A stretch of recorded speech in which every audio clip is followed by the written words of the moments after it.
So first, I just want to take a quick look at the prehistoric earthwork layout here at Marietta. I'm sure many of you watching are familiar with this already. This is a gigantic construction project that happened prehistorically, created by groups that archaeologists call the Hopewell culture here in Ohio. And archaeologists argue about dates, but we generally date the Hopewell culture period to around 50 BC to AD 450, give or take 50 or 100 years on either end of that. Now, just to take a quick look at the earthworks itself here at Marietta, you see that it consists of two large rectangular enclosures. And then off that largest rectangular enclosure, two massive parallel walls extend to the southeast. And those actually run from that large rectangular enclosure down to the Muskingum River. And that's the long linear space that we're standing in right now as we're talking to you. There's also a large circular feature at kind of the lower right end of that earthwork layout as you see it on the slide there. That is a large conical mound that was created by a culture that preceded Hopewell that archaeologists call Adena. It predates Hopewell, but that large conical mound was incorporated into the earthworks as the Hopewell cultural peoples were creating that. And this entire complex, basically those two large rectangles, the big circular feature, and then a number of smaller mounds and walls extend over an area of about 95 acres. And just to point out several things about the Marietta earthwork layout here that are particularly unusual or special, I think, that large rectangular enclosure, that's the largest such rectangle the Hopewells ever created at an earthwork. It encloses or did enclose probably 46 to 50 acres, much larger than typical Hopewellian rectangular enclosure, which is usually around 25 acres.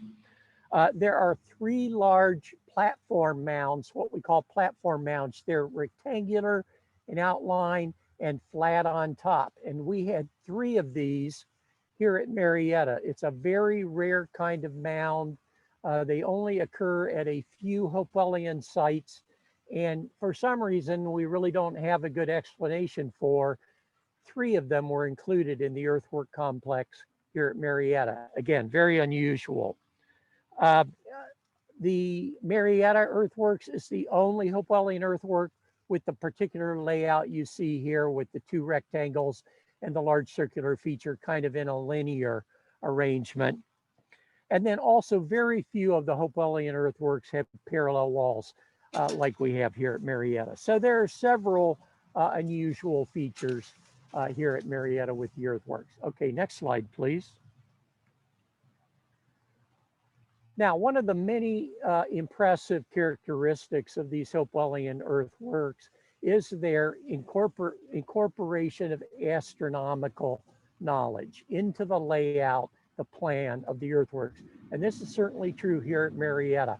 And it's true, I think, for most, if not all, of the earthwork complexes, that they have astronomical knowledge embedded in their layout. And if you think about it, it's incredible that these folks, without the kind of what we would call modern scientific instrumentation that we rely on today to learn things about the world, they acquired very intimate, detailed knowledge of astronomy and astronomical events, the movement of planets and stars in the sky, and were able to take that knowledge, incorporate it into massive plans on the Earth's surface, laying out these huge earthwork complexes and incorporating that astronomical knowledge into those layouts, and then actually being able to build these large complexes,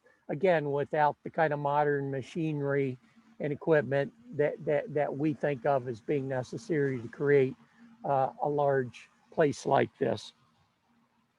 Now, just to review the alignments here at Marietta that we know are really intentional astronomical alignments. These are the ones that have been mathematically verified so far.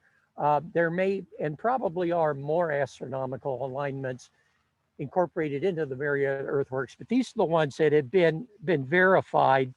One is shown in blue there on the map you're seeing, and that points toward the winter solstice sunrise.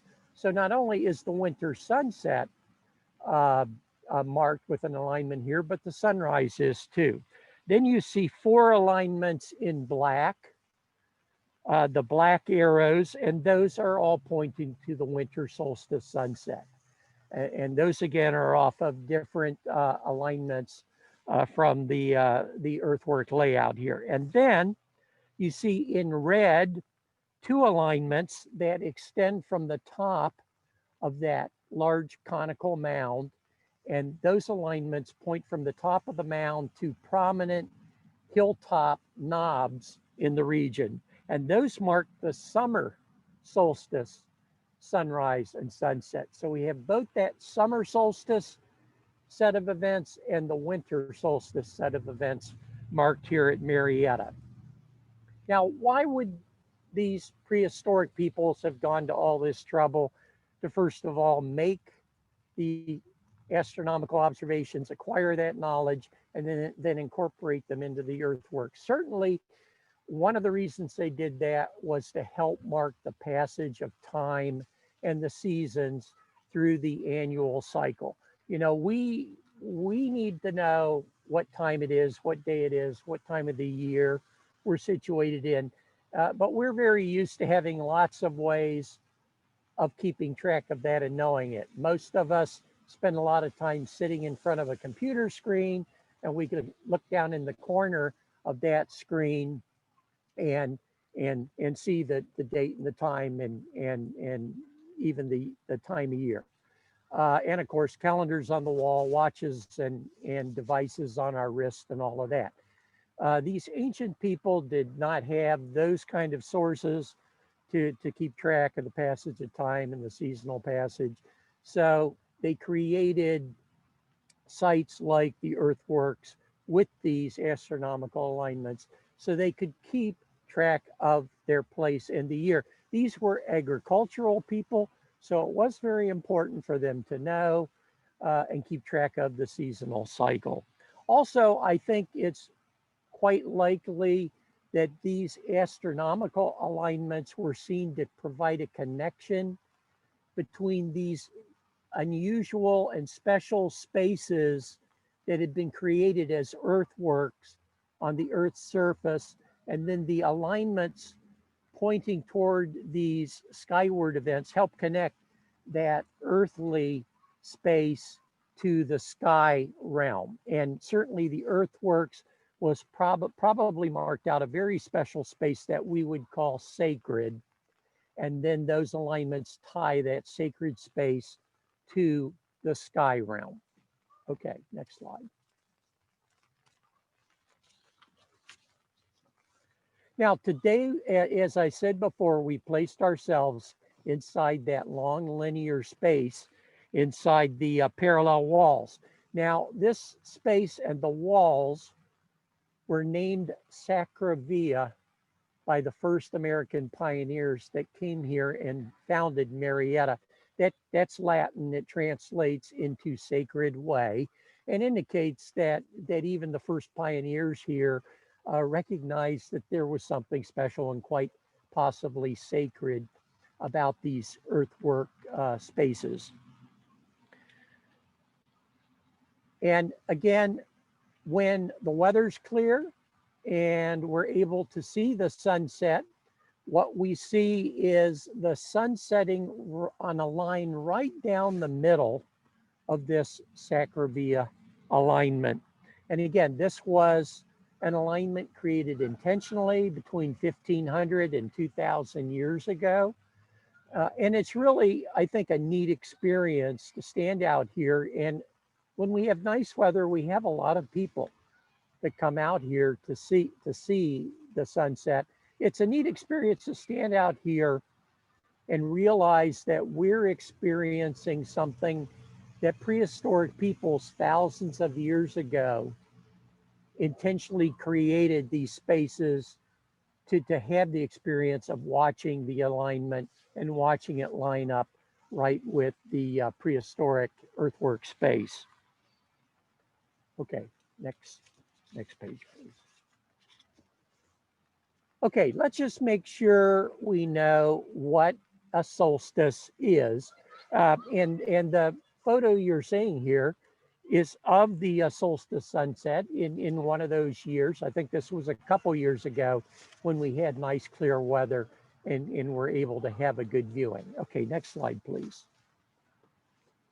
So what is a solstice? The north-south axis of the Earth is tilted.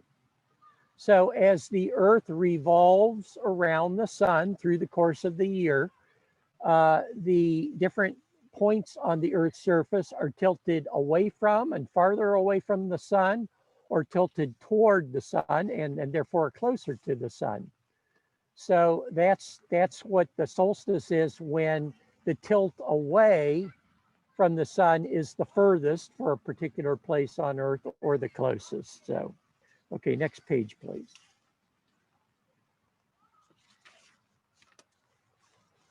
So the winter solstice is when the northern half of the Earth, the northern hemisphere, and that's the part of the Earth we're standing in right now. When that is, the winter solstice is when that is tilted the furthest away from the sun. And that usually in the northern hemisphere occurs on December the 21st or around the 21st. That can vary a little bit, a day or two before or after, but most years it's on the 21st. And this day of maximum tilt away from the sun is considered the beginning of winter. That's not necessarily and usually isn't the coldest day of the year. It's just the start of winter. Cold days and more snow usually come a little later in the season. It is the day, however, when we have the shortest amount of daylight and the longest amount of darkness at night. That's the winter solstice. Okay, next slide, please. Now, because I'm pretty sure we are not going to be able to see the sunset today, still hoping for a miraculous parting, but I think we're actually a little past the time when we would be able to see it. I'm going to share with you a little more information about the earthworks, which I hope you will find interesting. And so we will continue on for the next, for a few more slides. So next slide, please. And I will just point out that we have to be down here earlier than the normal sunset time because, and I'll stand aside here, see if you can see a little better. Off in the distance, you'll see the horizon is very dark, but you can see the horizon. It's got a lot of trees on it and some houses too, but it's very high, it's very elevated. That's the far side of the Muskingum River Valley. That's the westward wall of the valley. And because it's so high in the sky, the setting sun touches that a lot sooner than the official sunset time. So I think the official sunset time is about 5 or 6 minutes after 5. But normally when we're down here in clear weather and can see it, the setting sun is touching that high horizon around 4:30 or so. So that's why we like to get down here well before the official sunset time. Okay, next slide, please. Now, just to say a little bit more about the mounds and the earthworks here.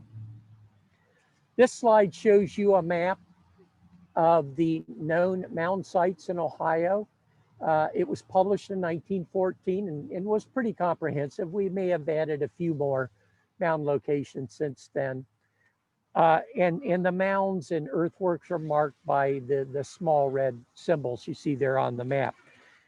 It's estimated that when the first European and American settlers entered the area we call Ohio now, there were about 10,000 mounds, prehistoric mounds existing in the state.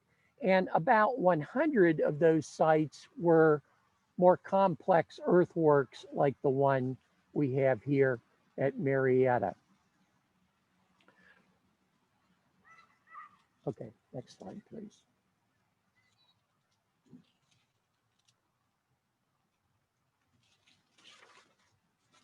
And I should say too, on that map, you probably noticed that the mounds were concentrated in the river valleys. That's typically where they are. Some mounds are not in river valleys, but for the most part they are.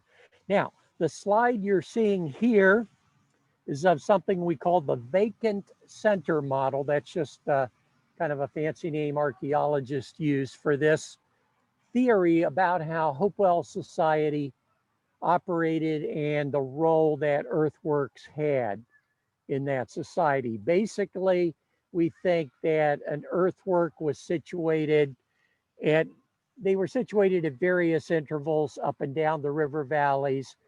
And within the valleys, the Hopewell population was scattered in small hamlets or farmsteads up and down the valley. These were small 1 or 2 family hamlets.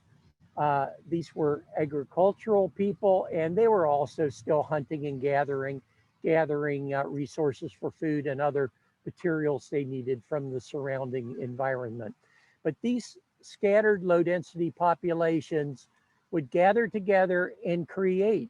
They would build through very arduous labor over several generations, these earthwork complexes.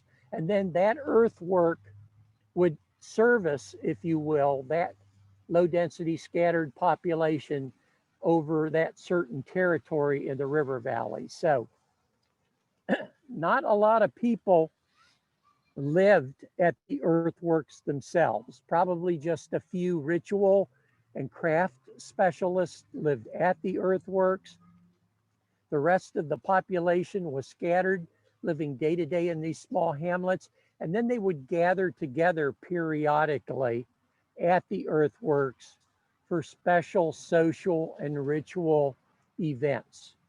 And these things, these gatherings would include things like funerals, weddings, feasting, dancing, trade, exchange of goods and information, and also communing and servicing the ancestors, maintaining a relationship with the ancestors, some of whom were buried here at the earthworks. Okay, next slide, please. Now, as you see on this map, the Marietta Earthworks resides at the mouth of the Muskingum River where it joins with the Ohio River.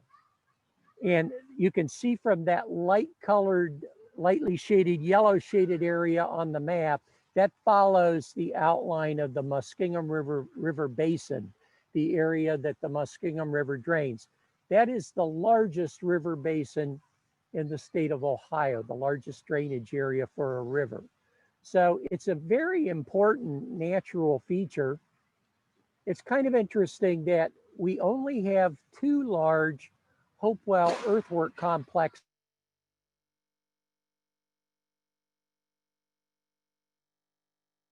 The one here at Marietta, and I've already pointed out there's some unusual characteristics, some unusual features at the Marietta earthwork.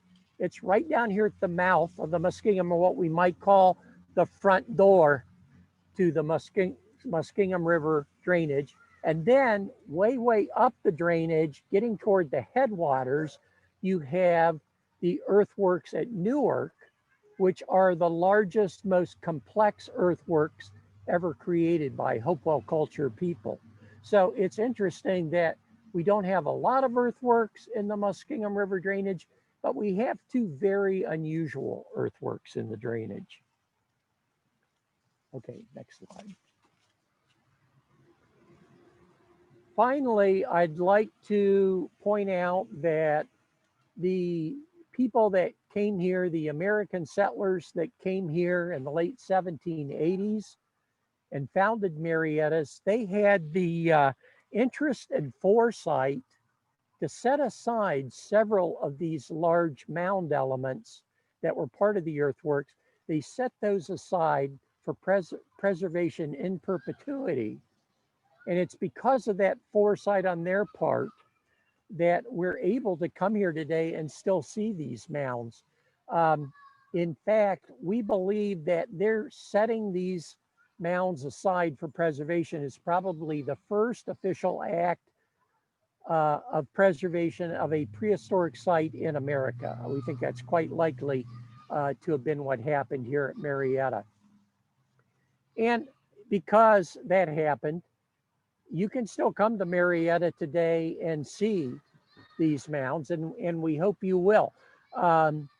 We have two of the large platforms preserved. Quadrano in particular, which you see there on your map, is just a wonderfully preserved example and is, I think, the best Hopewellian platform mound you can see anywhere is Quadrano here at Marietta.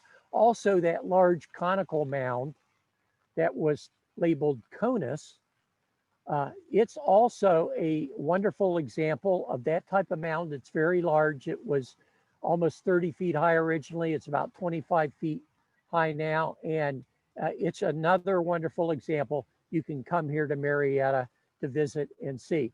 We hope if you come to Marietta for a visit that you will stop by the Castle Museum, which we're very close to all these earthworks, and take a tour of our neo-Gothic house. And in the summertime, we also have excavations in the yard. We're excavating one of the earliest historic pottery sites in the state of Ohio. It was started in 1808 by Nathaniel Clarke and his family, and they made pottery there for 40 years. So in the summertime, that's something else you're likely to be able to see when you come to the castle. And final slide, please. And with that, I will thank you very much for joining with us today. We're sorry that we didn't have the kind of weather where we could actually see the sunset. Not a big surprise in December in Ohio, but we will continue to come out here each year and hope for the best. And hopefully you can join together with us here next year in person, and we'll have great weather to see the sunset then. Thanks very much.